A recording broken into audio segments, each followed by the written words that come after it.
This is the Louie T Network.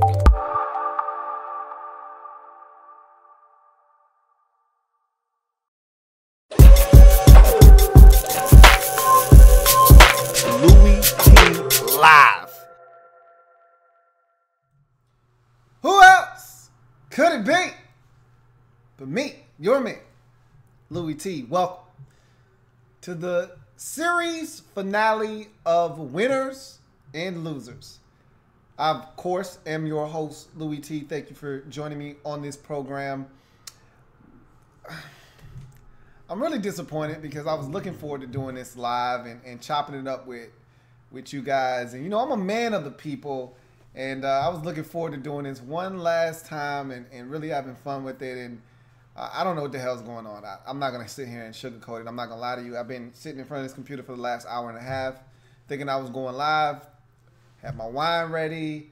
Had the bottle right next to me. I've already went through 2 glasses of wine, so you know I'm kind of feeling fine right now.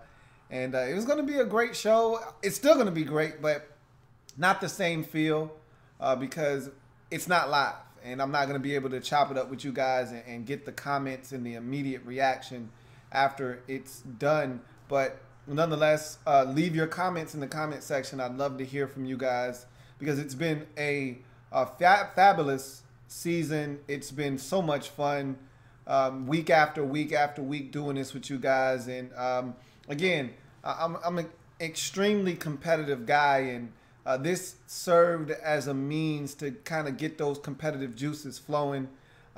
It did not turn out the way that I wanted it to in terms of me winning. And generally, when I do something on my channel, for some reason I can't explain why, I generally don't come out with the victory, whether it's a survivor pool or it's this. I haven't had a lot of success on my channel for some reason, but that's nor here nor there. Bottom line is, it was a lot of fun, and we're going to get into week 17. And again, we're so far removed. I thought this was the perfect week. Initially, I wanted to get it done and get it out of the way. And then as we got into the playoffs, I said, you know what would be perfect? There's no content really for that week between the Super Bowl and the AFC and NFC championship games. Why don't I do this live feed on that week to kind of fill that void and that gap? And so I chose to wait until now, and it didn't play out the way that I wanted it to, obviously with the technical difficulties. And so hopefully I'll be able to get that cleaned up and we'll be able to rock and roll in the future. But as for right now, I want to first and foremost say thank you to everyone that participated in Winners and Losers this year. Even the people that only participated for a week. Hell, I had someone send me their picks in week 17 and it was their first time. So from that person all the way to all of you who have been riding with me since week 1 of Winners and Losers and very diligently sending picks in week after week after week and making that a part of your weekly routine to send in your picks and get them in on time. Shout out to you guys. Salute to you guys for getting those picks in on time and being here week after week and chopping it up with your man Louie T and allowing this to be a fun environment for us to talk football, which is what we all love, and have fun while we're doing it. And that's the basis for what we do here on the Louie T Network, especially here on Winners and Losers. So with that out of the way, I want to jump into week 17 quickly. I don't want to spend too much time on it because it's somewhat irrelevant now, but it's not irrelevant to the final totals for the season and the final win percentages and where you ended up ranking among everyone that participated. Like I said, whether it was for 1 week or all 17, you're going to get to see where you ended up after the season was done and with the picks that you've submitted to me throughout the course of this season. And so let's do that real quick. Like I said, I'm not going to spend as much time as I normally do on these because we're so far removed from it, but I still want to go back and revisit. Because, you know, week 17 is an entity onto itself, sort of like week 1. Week 1 and week 17, you don't really know what's going to happen. I think week 1 isn't quite the same because everyone's looking to win. Week 17, not necessarily the case. You've got teams that have already clinched that are looking to just stay healthy. They're not playing any of their starters. So it's going to really change the way that Week 17 is approached. And as a fan, as a prognosticator, it's your job to figure out who's going to play their starters and who's going to rest them and how that's going to impact the outcome. Some of you guys did not handle that situation very well, which we'll get to here in a second. But first, we get to the winners, because that's what we do here on Winners and Losers. We let the losers worry about losing, and we talk about the winners, because all I do is win, win, win, no matter what. And because all I do is win, win, win, your man Louie T, top spot in Week 17, along with my man Joseph Sharp, brother Sharp. And I've been talking to Joe Sharp all year about how we can be friends, but we gotta be riding together. We gotta be on that same wavelength. If you are 8-8 and I'm 11-5, we can't ride together, Joe. And Joe said, "Hey, we can do this together, man. We in this together." And brother Sharp showed me just how close of a brotherhood we had as we went out on top together. And he would say every week, "Hey, let's do this thing together, man. Let's go get double digits together." And not only did we go get double digits together to finish this thing out, we went and got out on top together. There's no other way to go but out on top. And so, dilly dilly, Joe. Dilly dilly, brother. We did it. But we weren't alone. We weren't the only winners. We were at the top. We were at the tippy top, but we weren't the only winners in Week 17. A number of you went 10-6, including the King of the Hill. We'll talk more about my man, Carmen Rana, who brings home the trophy this year as the best here on the Louie T Network on Winners and Losers. He went 10-6 to finish up his improbable comeback. And really it wasn't improbable, because I told my man B.E. about a month and a half ago, I said, look, you should still be worrying about me, but if there was one person I would be looking over my shoulder at, it's Carmen Rana, because, and I've told you guys from the jump, Carmen is a type of guy, doesn't say much. I call him the silent assassin. He'll come out of nowhere, and he did down the stretch, taking the lead from B.E. in Week 16 and holding on to it in Week 17 and getting the win.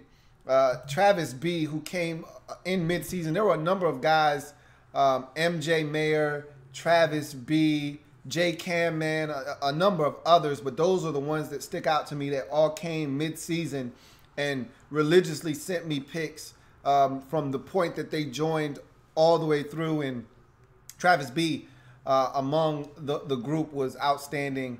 And so shout out to Travis B., another 10-6 week for him, and a nice way to finish up after joining in mid-season. Leo Cease was outstanding this year, man. Another one of those people that were really quiet, didn't hear much from him, but week after week, I thought he put together some really, and what this final show forced me to do was to go back and do homework, research, if you will, as to what everybody had done all season long. And Leo Cease, believe it or not, was one of the most impressive people. When I went back and looked, he only had a couple of weeks in there that were a little hazy, but for the most part, this guy was outstanding all season long. And I don't know exactly where he finished, if he crept into the top 10, but if he's not top 10, I guarantee you he's not too far outside of the top 10. I think Leo Cease was one of the more consistent guys this season. As we move right along, John Niner was the guy that came in a little later on in the game, and he was just starting to hit his stride. And before he knew it, it was time to go. But 10-6 finish up for John Niner. As his Niners finished up the season strong, he finished up the season strong with a 10-6 mark as well. Sin Day Co, a guy that I've ribbed a little bit this season because of his name and the pronunciation, but it's always fun chopping it up with Sin Day Co. And his Panthers, unfortunately, weren't able to escape wild card weekend. Hell of a game with the Saints, but he finished up the season strong as well. And he was a guy that, as the season wore on, he got better and better and better and better. And again, another one of these guys right there in the top 10. I think he's actually in the top 10, 9 or 10, somewhere around there. If he's not, he's right there at like 11, 12. Like I said, Sindeko, a guy that has been extremely good this season. as well. So a number of you guys have done that this year. I referenced someone that came on board as a brand new entry in Week 17. And here he is, King Tay, 10-6. Never too late, man. It's never too late, and better late than never. He joins in the very final week of the season and gets double digits on his way out the door. So as soon as he came in, he left, but he said, "I'm not leaving without getting double digits." So big ups to King Tay for getting that 10-6 on the way out the door. Cloud is on cloud 9. His Eagles are heading to the Super Bowl. No one gave them an opportunity to do so after the loss of quarterback Carson Wentz, but yet they've found a way to rally around Nicholas Foles, who's playing outstanding football this postseason. They're on their way to the Super Bowl, and Cloud is, like I said, on cloud 9, and he finished up the regular season the way his Eagles have run through this playoffs in impressive fashion with a 10-6 mark. Cloud capping off in an impressive rookie campaign here on the Louie T Network. Eduardo O'Neal has been one of the pleasant surprises of this show this year, along with my man BS-T2. Or Brown Shoe T2. So BS-T2 for those of you who don't know who that is. But those two for me have been among the best in terms of guys that have done this with me in the past, but have stepped their game up to another level. Eduardo O'Neal, I went back and looked, and obviously the standings bear this out, but I went back and looked, and I was really amazed at what I saw from Eduardo O'Neal all year long. And again, another one of those guys, doesn't say a ton. We talk, we have conversations here and there, but his mantra has always been, I just want to beat you. And not only did he beat me, he was hovering around the top 5 for the vast majority of the season. And so Eduardo was outstanding this year. And again, I didn't see it coming. I'm not going to sit here and lie to you. When I thought about people that might potentially beat me, he wasn't one of them. And he kicked my ass this year. So big ups to Eduardo O'Neal. The Mister was a guy that came in right around the quarter pole of the season. And he struggled out of the box. Out of the gate, he was a little rough around the edges, but as the season progressed, the consistency started to come together a little bit. He was still inconsistent, but it came together a little bit better. And this 10-6 finish, to me, is a culmination of a season that was a learning experience for the Mister here on the Louie T Network on Winners and Losers. And so hopefully he'll use this experience to make him better next season as he finish up the year at 10-6 here. And I want to see his overall record to see if he was able to eclipse that 60% mark that, to me, is a threshold. If you're going to pick games all season long, you need to be at least a 60% clip. Really, you're looking to get to 70. That's really the ideal number, 65% or better. But 60, that's where you need to be. That's the Mendoza line, if you will, for those of you familiar with what the Mendoza line is. That's average, essentially. And so anything below 60%, not where you want to be. I think the Mister probably did a good job of navigating that and getting over that 60% threshold. But nonetheless, we forge on. MJ is a guy, like I said, with Travis B that came along right around that midseason point and was consistent throughout and did a really good job of sending in picks every week. And he had his ups, he had his downs, but MJ, I thought, did a good job of kind of steadying the ship and sending in those picks and getting them in a timely manner, which allowed him to compete week in and week out. And 10-6, like I said, for a guy that's a rookie coming into the game with a bunch of grizzled veterans, thought he handled himself well. 10-6 is a nice reflection of how he was able to finish up this season. And Vegeta's dark side, he had some real bright moments this year. Really did. And there were a couple of times where I looked, everybody was struggling, you know, right around 10-6, 9-7, and Vegeta dark side's at 13-2, you know, at 12-2, and everybody else is struggling trying to get into the winner circle. And so he had a couple of weeks where he was outstanding, you know, and I was impressed with him at times. And then there were other times where I go, bro, what are we doing here? And so and everybody's had those moments at some point, except for one person, and we'll document that a little bit later on when we start handing out awards. But for the most part, Vegeta's Dark Side was exceptional. And had he gotten here on time at the beginning of the season, he might have been one of those guys competing for a top spot had he gotten here a little sooner because of how good he was in stretches of this season. So those are all your Week 17 winners. Let's quickly get to some of these losers and sort them out. And as you can see, those were all your winners. So there's going to be quite a few losers. We started 9-7. Let's run through these quickly. J Cam Man 99, BK Soldier 2010, Mark Vaughn, BE, my man FBG Tony, Pepe, Mr. TNA, Ginger Callum, Atlas, Big John, and I think we got a couple more. Let's see if we got a couple more. B Sully. So those are all your 9 and 7s. J Cam Man, along with Travis B, along with MJ. All of those guys kind of came right around that same time. And I kind of pitted them against one another. I'm anxious to see who finished on top. I'm putting my money on Travis B coming out on top of that group. But it was close. It was a 3-man race between those 3 guys. And they did a hell of a job competing against one another. And I'm anxious to see with the final standings who was able to come out on top.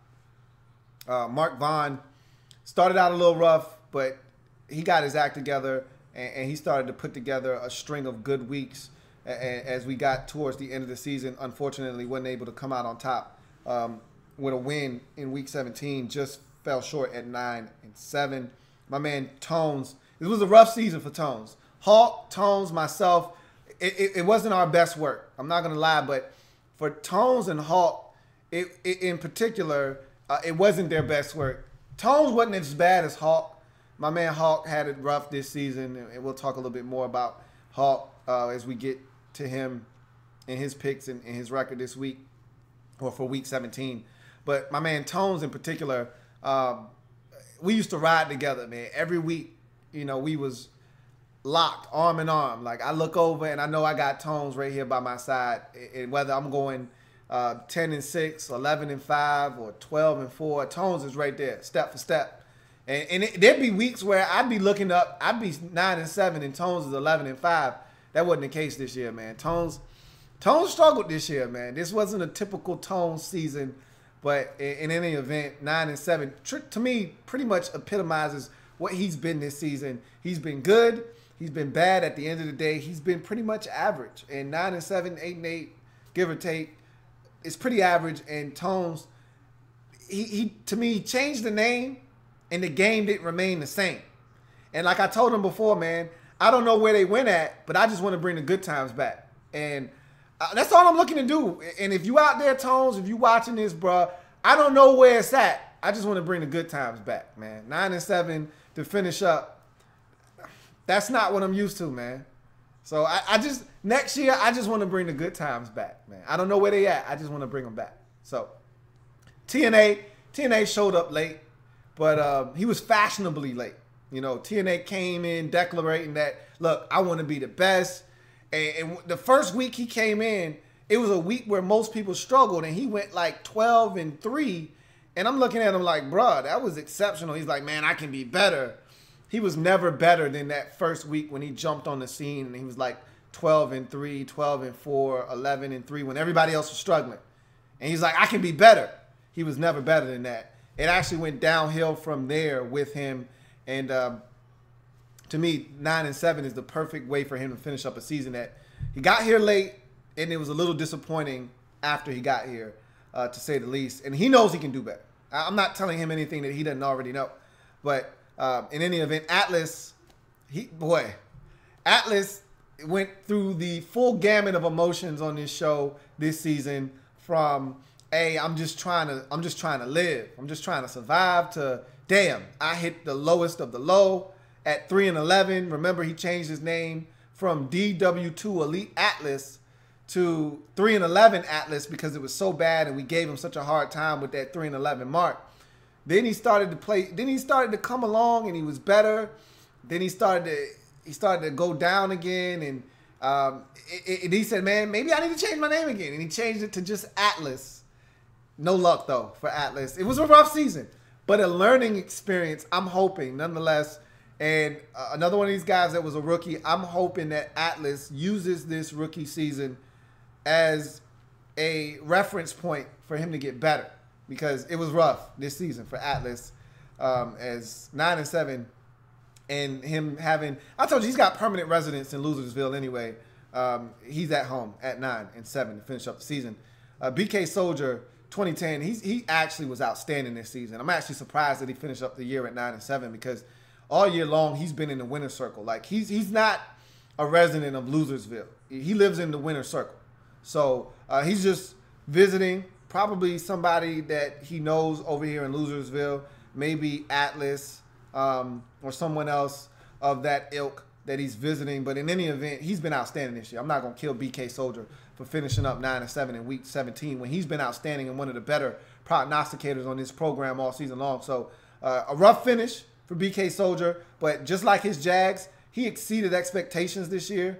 Last year, BK Soldier, he wasn't great at this. Again, much like Eduardo O'Neal and some of these other guys, I wasn't expecting a lot out of BK, and he stepped up his game and really surprised the hell out of me. And so I thought it was an excellent year. Not the best finish, but like his Jags, he far exceeded expectations. But 9-7, not going to get it done in week 17. BE, bittersweet finish to the season for him. This was a guy that led winners and losers for 11 out of the 16 weeks. He took over the lead in like week 4, didn't relinquish it until week 16, and wasn't able to regain it. But this guy was outstanding all season long. 9-7 in week 17 doesn't do him any justice, to be honest with you. I'm actually a little disappointed that he finished up, because this was too good of a season for him to finish up at 9-7. But it is what it is. BE started to develop a nasty, mean streak. I loved it, okay? He was talking cold, hard cash every week because he was on top. But ultimately, his arrogance caught up with him, and he did not finish out the season on top, nor did he finish out the season in the winner's circle. But he doesn't own a residence in Losersville. This guy has been outstanding all season long, and this 9-7 finish to the season isn't indicative nor reflective of how good my man BE has been this season. Pepe the YouTuber, another guy that was exceptional this season. When you look at the totality of what he put forth, I thought he was really good all season long. And again, the 9-7 really doesn't do him any justice. This man was sending pics from class, if you can believe that. And he was putting in work. And most weeks, this man was in double-digit land. And so, again, another one of these guys, 9-7, really doesn't do Pepe justice in his rookie campaign here on the Louie T Network on Winners and Losers. Ginger Callum, again, roller coaster ride for Ginger Callum. When Ginger Callum was at its best, Ginger Callum was way up the totem pole. When Ginger Callum was at his worst, Ginger Callum was one of the worst. We talking Enrique Valencia territory. 5-11s. I think Ginger Callum has been at 5-11 or 4-12. I don't know if he hit 4-12 at all, but I know 5-11 multiple times.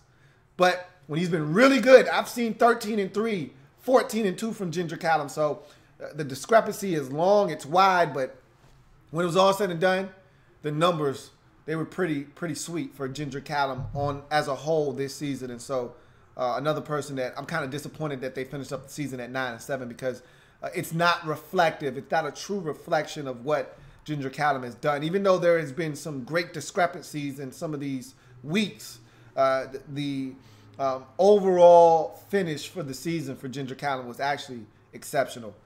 Big John, one of the most consistent guys. I've said this numerous times this season, so this isn't brand new to you.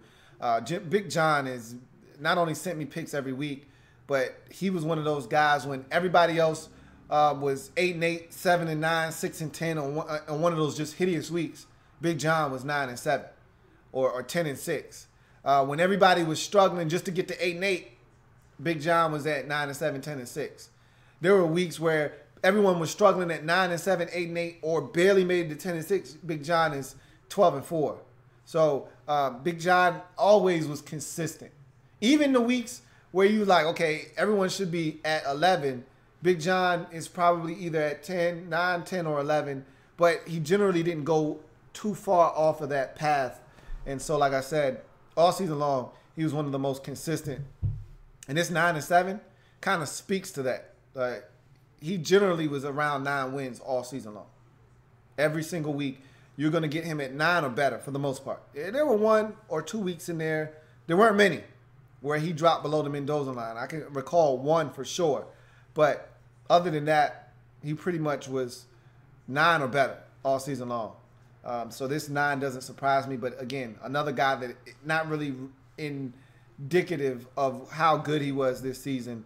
And my man B. Sully, to finish up the 9-7 group, came on board a little bit later, really around that midseason point as well, along with J. Cam Man, Travis B., MJ, and those guys. And B. Sully held it down the best he could. It wasn't always great, but even though he was late, he still put in the work. And I'm hoping that the work that he put in this year will help him be consistent next year, come as soon as we start, and be better at sending in those picks next season. As we move on to those who tried to be great but finished 8-8. And you go, my man AK, Jazzy E, Sean Matt, Jaleel, Ricky Lim.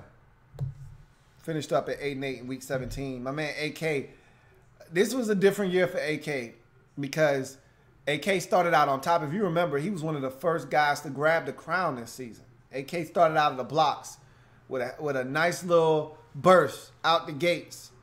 And then he kind of evened out. And then remember, he had a little downturn. There was a point in the season where AK was down on himself, about a 3-week stretch where he just couldn't get right. And then he took back off. And he approached the throne at one point. BE was stiff-arming anybody within reach. Hey, get out of here, man. Get out of here. Sean Matt tried to get some. Hey, get out of here. AK said, hey, I'm coming. BE said, hey, get out of here, man. Stop playing. And so AK made a run, though. And he came within 2 games of first place. And then he fell off that proverbial cliff once again. And that 8-8 finish is pretty much indicative of how he finished up the season. Not as good as he would have hoped, which would have given him a shot at the #1 spot. But nonetheless, AK was one of the better prognosticators here on winners and losers this season, but did not finish the way that I know he would have liked to at 8-8. And his Ravens obviously didn't finish the season the way they would have wanted to by losing to Cincinnati and missing the postseason. So it was a tough finish to the season for both him and his Baltimore Ravens. But AK was pretty good this season. Jazzy E, my man, Jazzy E started out the season a little rocky. Not gonna lie, when he first came on board, a little rocky. Changed the name up from Jazzy E Votis to Jazzy E, and I like that name better. But the results pretty much stayed the same. So I'm looking for Jazzy E to be much better next season because I know he's got it in him. There were some good weeks in there, but there were a number of marginal weeks at best. Sort of like 8-8 in week 17. Marginal at best. I know he can do better, and I look for him to do better next season. Sean Mack, this guy's been outstanding this year. He's the life of the party. He's my guy. He's your guy. He's everybody's guy. Not the best finish for him at 8-8 either. But again, another one of these guys like Big John, just as consistent as the day is long. I know what I'm getting out of Sean Mack every single week.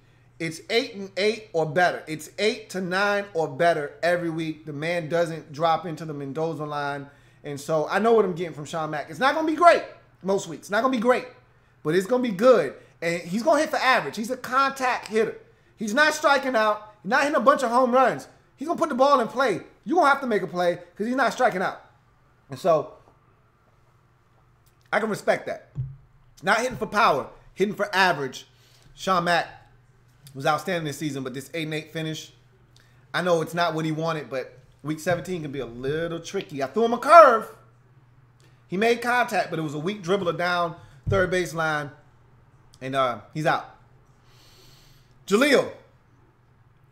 I've had conversations with Jaleel all season long. We went back and forth. One week I told Jaleel what his record was going to be the following week. I'll never forget that. I played Nostradamus, and damn if I wasn't good. And but Jaleel was pretty good this season. Despite some of the struggles, Jaleel was pretty solid. I've looked forward to bigger and better things for Jaleel, making picks on this very show in the future. This was a good experience for him. 8-8, not the finish he wanted, but nonetheless, I think it was a successful campaign in year one for Jaleel. And Ricky Lemmeyer, man, Ricky L.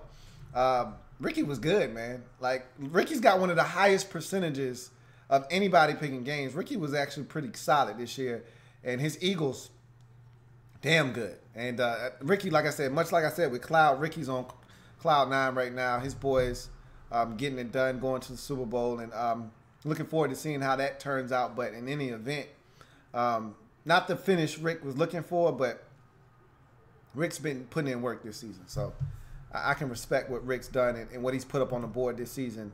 And we'll see if Rick can continue that and if his Eagles can bring home the chip for the first time in franchise history. We ain't counting NFL championships. We talking about Super Bowls. Can you bring one of those Lombardis home? We're going to see.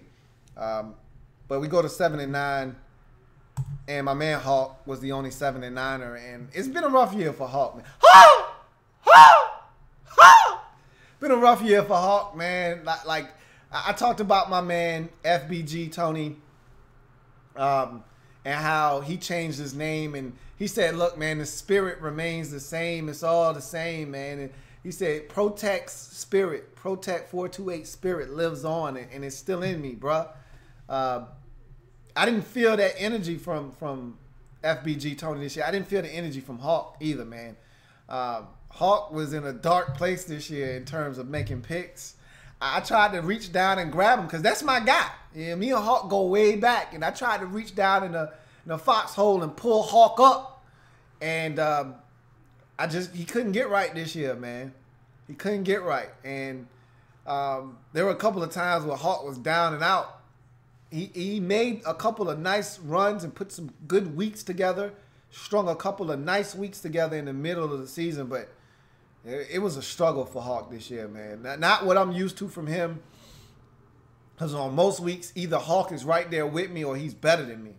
I can remember in the past there weren't too many weeks where Hawk was really just down and out, like 7-9. But we've seen that quite a bit from Hawk this year where he just couldn't get right, man. And that's my guy, though. I'm not going to give up hope that Hawk can turn it around next year, but this was not the type of performance. To me, Hawk was like the Oakland Raiders in the league this year, where a lot of people projected them to be that team on the rise, and they expected a lot. Raiders made the playoffs. Derek Carr is an MVP candidate. They were expecting big things from the Raiders this year, and they were one of the biggest disappointments in the league. I look at Hawk the same way this year in terms of picking games. Hawk was supposed to be doing big things, and when I started the season, I looked at Hawk as a main competitor, like one of those guys that if I'm not careful, he'll get me. You know, he could be one of those guys that could sneak up and beat me, and he wasn't even close. So pretty disappointing campaign for Hawk, and to me, this finish to the season is really a microcosm of what he's been this season. Disappointing, to say the least. But he wasn't the worst in Week 17. Nope, that wouldn't be him. We actually got some other cats. And this was a surprise because both of these guys were outstanding this year, but boy, were they funky in Week 17. It's about to get funky, funky, funky, funky. Brown Shoe T2 and Squints. I wanted to catch both of their asses, and I almost did.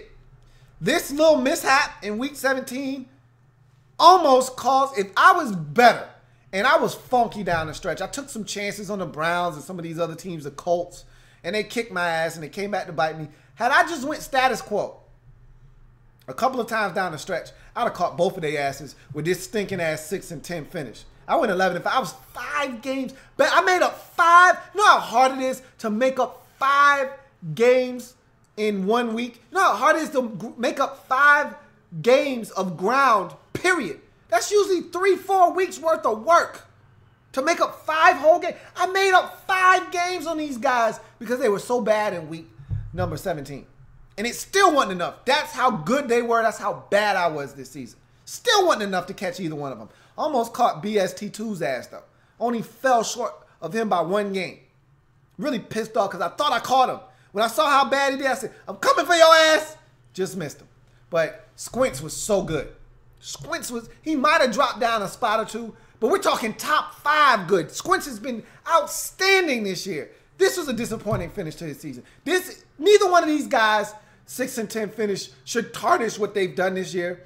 They've been outstanding. This is not reflective of how good they've been, but boy, does this stink. I was not expecting this. And yeah, it's week 17, and I get it. You can't be 6-10. These 2 guys have been too good this season to be 6-10. Really disappointing finish. I hate to even do this to them, but rules are rules. And with no with no Enrique this week, you guys take home the piss cup. I hate to do it to y'all, but rules are rules. You were the worst in week 17 to finish up the season, and so we pissed on you guys. But make no mistake about it, you are both top 10ers. It's all good in my book. But those are your winners and losers from week 17. And let's take a look at the standings one final time. Remember, 60% is the clip that you're looking for in terms of win percentage. And also, this is the final ranking. So your goal should be to get as high as you possibly can. Travis B, J Cam Man, MJ Mayer, y'all are looking to see where you guys finished up amongst each other. You're looking to see who's in the top 5, who's in the top 10. You're looking to see a number of things. So here's your chance to check it out for the final time. Enjoy, and then we'll come back and we'll hand out some awards, and then we'll get out of here.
All right, so that was the standings for the final time this year. It's been a blast, and I really enjoyed it. And the only thing I would have enjoyed better was winning, which I didn't do. I did manage to get into the top 10, which I'm proud of, after a really rough stretch from weeks, I'd say 12 to 16, where I wasn't at my best. I was able to finish up strong in week 17, and that got me tied for 10th with my man Sean Mack, if I'm not mistaken. So I'll take it. You know, at one point I was right around 6 or 7, Thought I was gonna end up being, you know, a top tenner. Maybe I was looking to get into the top 5 and potentially, you know, try to sneak my way to the #1 spot. And like I said, I took some risks. They were calculated, but they backfired, and I ended up out of the top 10 for a while there. So I was happy to just get back into the top 10 and finish up at tied for 10th. So I take it. Take it every day of the week. But in any event, man, let's give away some awards. It's been a long season, and some people stood out. And I want to acknowledge some people that stood out. And let's hand out some awards, shall we? So the first award is one that I felt like I was being trolled at some points this season with some of the way that some of these guys sent in picks. And, of course, you had the drunk, passed out Louie, drunk Louie. We had guys coming in with alter ego names trying to kind of scam the system. Bright Chief, Dark Chief. So we've been through all of those this year. We had fun with all of those. But there was one person in particular, you know who I'm talking about, that, boy, was he bad. And normally, we let the losers worry about losing. We don't acknowledge them. We don't. It's almost like, and I hate to bring this up because this isn't really like apples to apples. It's more like apples to oranges. But it's almost like you don't want to glorify a mass shooter. You know, a guy that took out 12 people in a setting. You don't want to give them what they're looking for, because a lot of these guys, they're looking for that attention. They want their name on the news, on every newspaper, on every radio station, on every television set. They want everybody talking about them on all the major news outlets. So you don't want to give them that gratification on their way out. I almost didn't want to do this, but he was so bad. And there was a week late in the season, like week 14. Let's call it week 14, week 15, one of the two, where this guy finally was in the winner's circle. He was visiting. He's got a permanent residence. He's got the biggest and the best house in Losersville. Like, you can spot his crib a mile away. And you guys know who I'm talking about. And he won. And I gave him a point. I said, hey, do me a favor. Check all the teams that are favored to win and pick them. And he did it. And he won like 11 games, and he was so hyped. He was so excited. And he's like, I'm coming for you, Louie. And you couldn't tell him nothing. And that kind of spoke to, damn, this guy's been making picks seriously this season. He's just that bad. He's just that bad. I thought he was trolling me this whole time. He's just that bad. Like, maybe he's 12, 13 years old. I don't know. But he's bad. In any event, he was the ultimate piss cup guy this season. Every week, it seemed like he was manning up the piss cup and holding it down.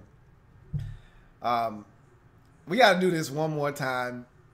And so you know how this goes. You know who the recipient of the first ever Piss Cup Chump Award this season. You know who it is.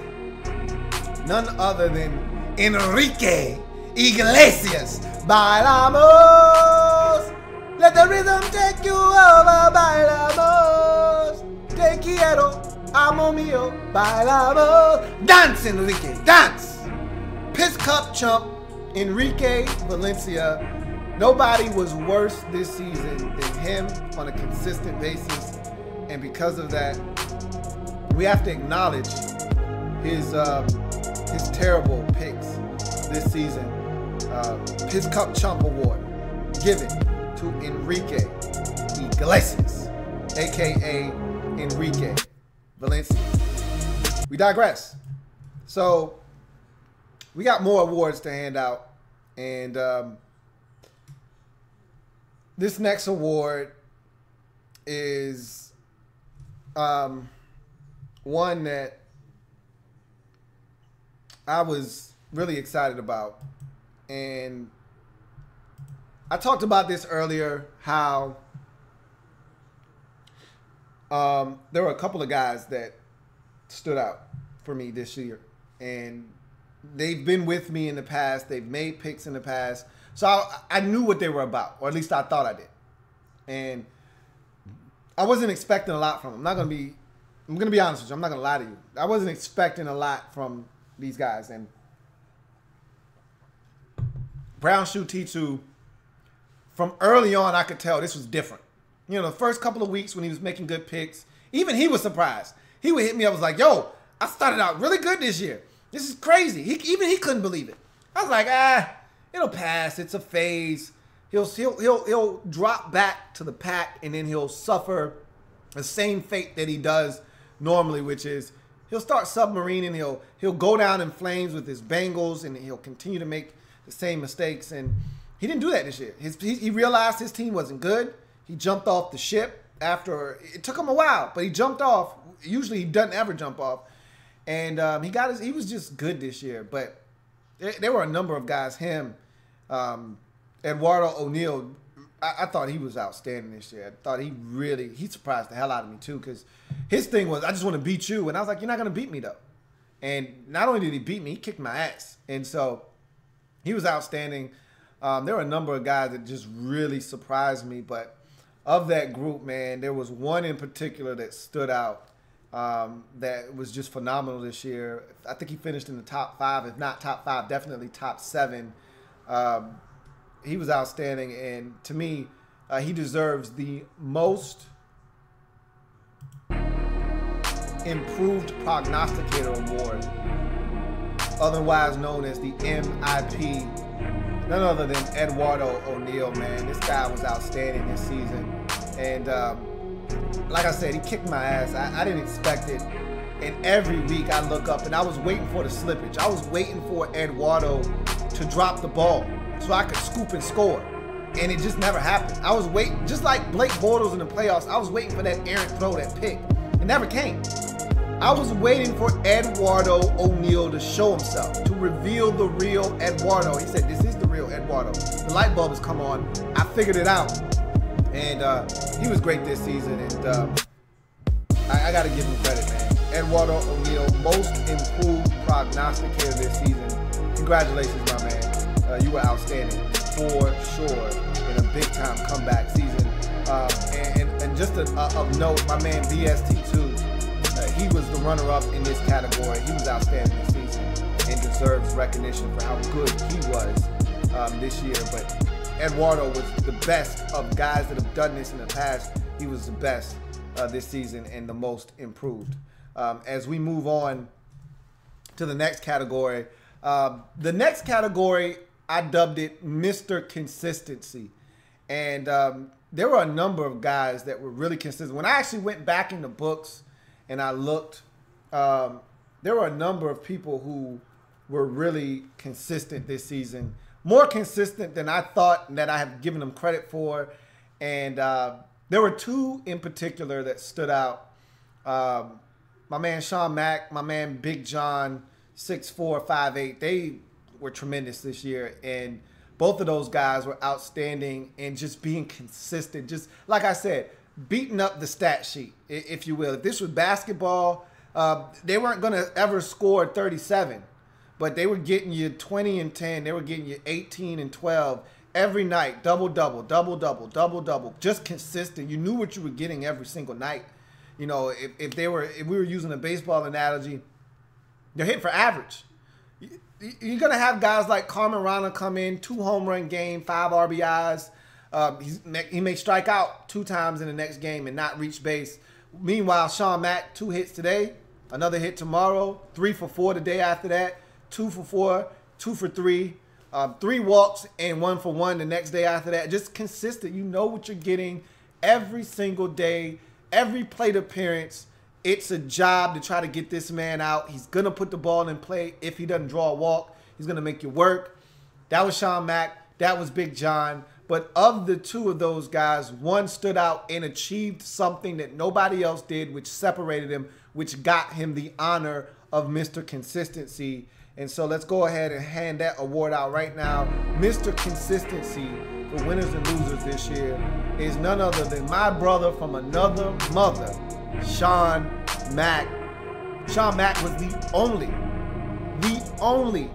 person, the only prognosticator, the only participant in winners and losers this year to never go under 500. Not one single time. There are 3 weeks that pretty much sunk everyone, where you hit below the Mendoza line. And even if it's only by a game, you did it.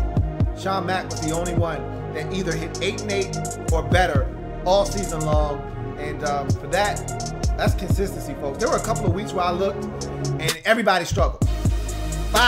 There were some 5 and 9s, some 6 and 8s, 7 and 9s, and 7 and 7s. Sean Mack 9 and 5. Twice he did that. And to me, that speaks volumes to this guy and his ability to get it done. Mr. Consistency, my man, Sean Mack. Big ups to Sean Mack. Congratulations, man. You were extremely consistent this season. As we get back to these awards, the next one that we're going to hand out is one that's near and dear to my heart, because I love the young guys. I love the rookies. I love the guys that come on board, haven't done this before, not here at least, and they jump right in. They're not afraid.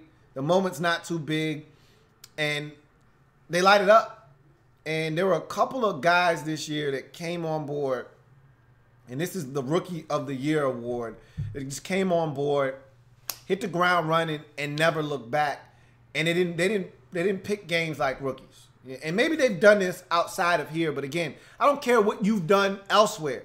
The pressure's on here, and I need to see it here. Okay, you can tell me I'm doing this on ESPN, and I don't give a damn. What I care about is what you've done here, what I've seen, what you've given me, what I can account for, what I can see, what's tangible to me. And there were a number of guys that stepped up as rookies this year. Jaleel, like I said, I went back. To me, of all the people that I looked at, Jaleel probably surprised me the most, because I think I was expecting Jaleel to be a lot worse than what he was. And when I went back, I was like, damn, he was actually pretty consistent this year. More so than I gave him credit for. Ginger Callum. The highs and the lows, the discrepancies between some of those weeks, scary. Even. But when it's all said and done, Ginger Callum actually had a really good season. Pepe, the YouTuber, I didn't realize just how good Pepe was this season until I went back and actually looked at the numbers and started crunching. And then I said, damn, Pepe was exceptional. But there was one rookie that jumped in and nobody else could touch him. And he was good from start to finish. And I thought I was going to track him down and say, he's a rookie. He'll hit the rookie wall, and I'll catch him. I'll pass him. And once I'm even, I'm leaving. And it never happened. He put his foot down on the gas, sped past my ass, and I was never able to catch up. And I'm talking about the Rookie of the Year on Winners and Losers. My man, Squints won. Phenomenal year. If I'm not mistaken, top 5 finisher in Winners and Losers. If not top 5, definitely top 7.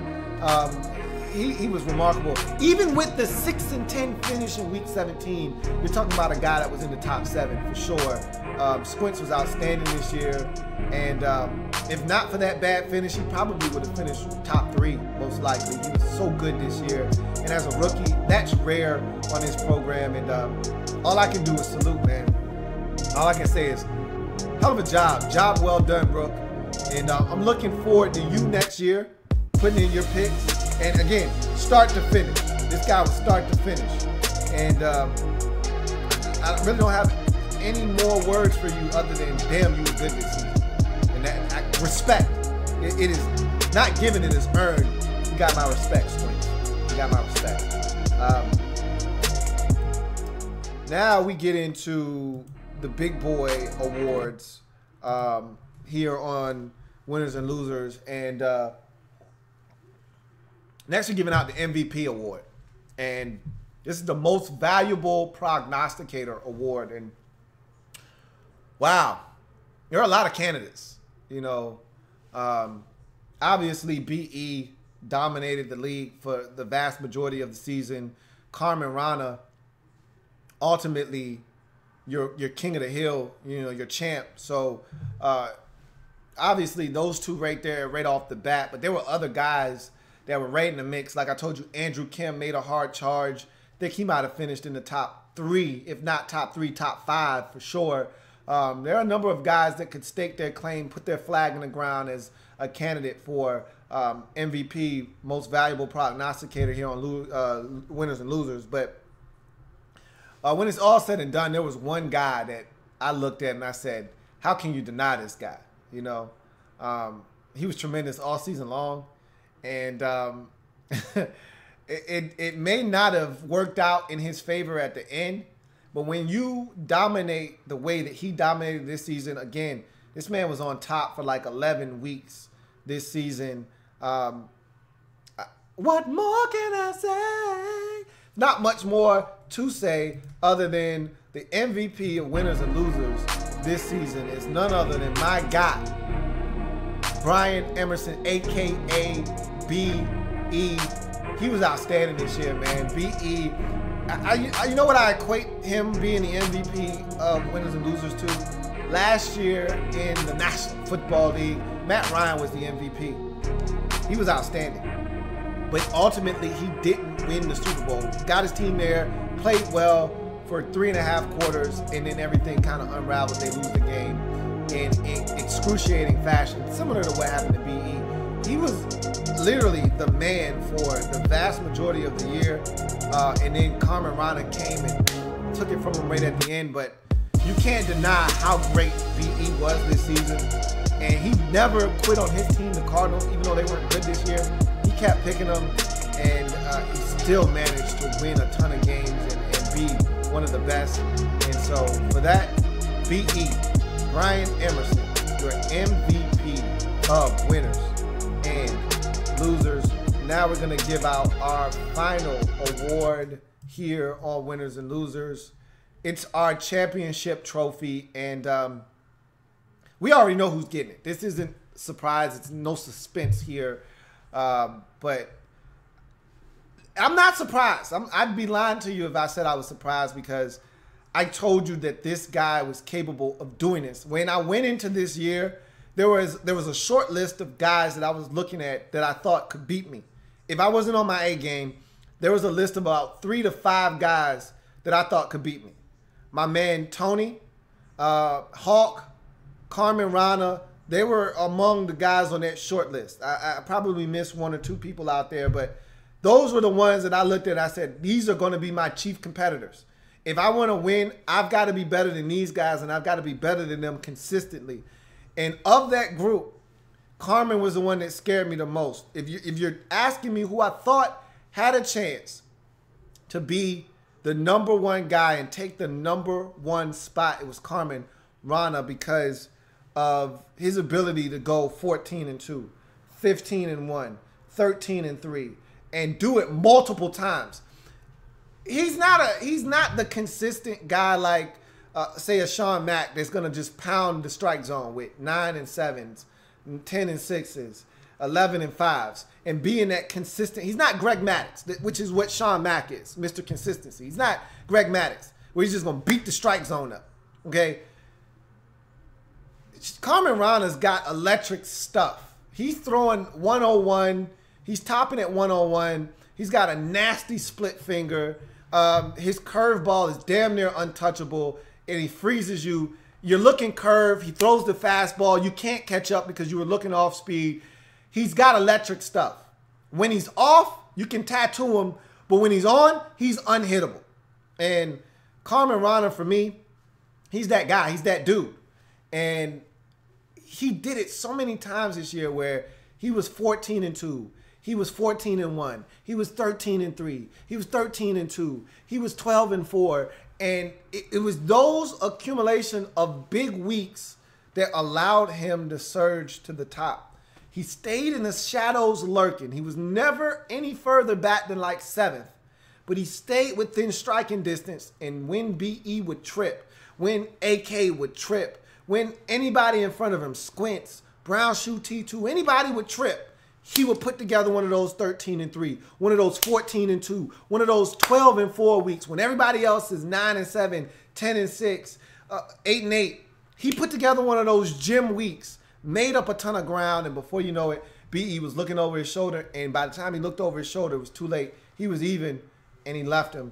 And it was a remarkable year for my man Carmen Rana, start to finish. He was outstanding this year. He deserves it. Everybody give it up for the champion. The champ is here. But don't do but dum bum dum. The champ is here. The don't do do do do do. The champ is here. The don't do do do do do. The champ is here. The don't do do do do do. The champ is here. Y'all give it up for the champ of winners and losers, Carmen Rana, aka King Carmen Rana. He was outstanding this season. He was the best of the best. He was the best we had to offer on winners and losers. And he also won another award, Offensive Prognosticator of the Year. He had the highest percentage win total wise of anybody that had a minimum of 200 games picked here on Winners and Losers. 68.75 win percentage for King Carmen Rana this season. Nobody else came close. There were a couple of people that surpassed him, but they didn't have at least 200 games picked. There were 256 games in the NFL season every year in the regular season. 256 games, minimum of 200, and he was here for every single one of them. 68%, almost hit 70. He was outstanding. Winner of the Offensive Prognosticator of the Year, but more importantly, the champion of winners and losers. So that's it. That's the season finale, series finale, if you will. I apologize in advance for me not being able to do this live like I intended to, but I can't explain why I couldn't get it to work. I don't know why. Stop asking. In any event, it's done, and I look forward to the Super Bowl. Here in the next couple of weeks, we'll start getting in the draft room live. Going. That'll probably take place after the combine, but we'll start talking draft here shortly. So you guys get ready, because this is going to be a really intriguing draft season. But we just put a nice bow, a nice period on the regular season, and it was well deserved. And I appreciate you guys all participating, having patience with me, and making this as enjoyable as it turned out to be. Salute to you guys. Glasses up. Cheers. Or as we've said all season, dilly dilly. To all of my in the lab room, or as you call yourselves, lab rats, salute. Dilly dilly. I'm your man, Louie T. Signing off one final time here on Winners and Losers. It's been a great season. We've had a ton of fun. Shout out to everyone, and congratulations to all who were able to get their hands on awards this season. Even to the runners-up, Brown Shoe T2, and all of you guys, Ginger Callum, Jaleel, Pepe, all of you guys that were runners-up, BE, damn, you came close, but you still were the MVP of the league. And the biggest shout-out of them all to two people in particular, my man Sean Mack, for holding me down all the time. At all times, Sean Mack always got my back. And, of course, the winner of Winners and Losers, none other than Carmen Rana. Salute. Dilly dilly. Once again, I'm your man, Louie T. Signing off. I'll see you guys next time. Have a good one. And, again, thanks for everything. See you next time.